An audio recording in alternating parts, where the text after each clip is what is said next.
decreases in Canada using census data from 1990 to 2005. They estimated 10% increases in minimum wage is significantly correlated with increases in teen pregnancy of 3 to 5%. More specifically, they determined minimum wage policy is associated with increases in male earnings ages 16 to 24, teen marriage rates, and fertility rates among married teens. Wayne Luchuk in 2015 found that minimum wage pay is significantly associated with part-time work and employment precarity in a study conducted in the Greater Toronto Area. They also found that part-time and precariously employed earn less and face more uncertainty about employment status. They suggest as many as 44% of adults in the GTA are precariously employed. There has been a rise of contract and term work since the 1980s that may be associated with the increase in employment precarity. Compared to the full-time individuals in the study, they observed that the precariously employed have less access to health benefits, childcare, and barriers to training and education. The positive and negative aspects from an increase in minimum wage differ depending on the type of market structure. In a competitive market structure, the minimum wage is set by the aggregate labor market where the labor supply curve is perfectly inelastic. The short-run wage increases can be seen as a market signal, resulting in an increase in the labor force in the long run. In the short run, firms employ less labor at a higher cost. The higher wage encourages more people to seek work. The impact of minimum wages on level of employment is actually inconclusive. New labor entrants are more likely to experience the disemployment effect of rising minimum wages. Since the increase of minimum wage increases the labor cost on an hourly basis, both part and full-time employers tend to reduce the hours worked instead of cutting employment under higher minimum wages. The increase in minimum wages can affect not only the workers at the minimum wage, but also workers who earn higher hourly wages. Small spillover effects raise the wages of those slightly above minimum wage. As a result, there is also a reduction in wage inequality. Meanwhile, in a monopsonistic market structure, an increase in wage rate attracts more labor.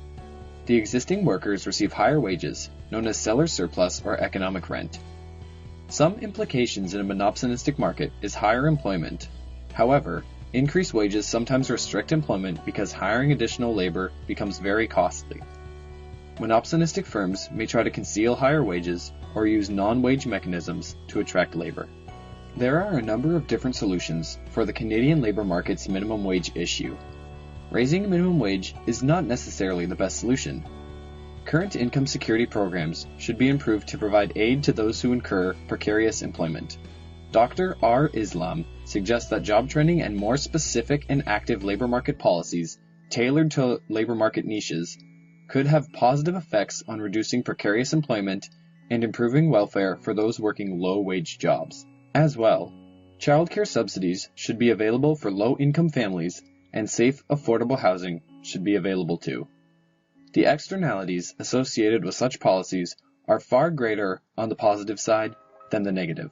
Raising the minimum wage, however, still seems to be the go-to solution.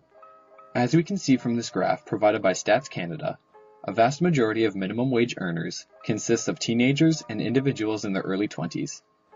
An increase in minimum wage would encourage more teenagers to acquire part-time work, but as a result of the surplus in labor supply, employers may become more selective in their hiring process.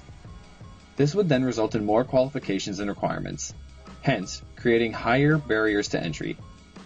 We would then observe a higher unemployment rate for those within the 20 to 65 and over age groups. This is why better policy is needed than simply raising the minimum wage. This could be conducted by examining 4 key areas. Acquiring a pathway to employment and income security. Almost 50% of employed individuals claim to be either in permanent part-time status, precarious employment, or other. Many people in these work situations find it difficult to enforce their basic employment rights, such as access to benefits, retirement pensions, or knowing whether there will be work for the week or even the day after. By enforcing employment standards, providing benefits, increasing job quality, and ensuring precarious workers against unemployment, we could help those unable to make ends meet, supporting human capital development. Workers in Created using Powtoon.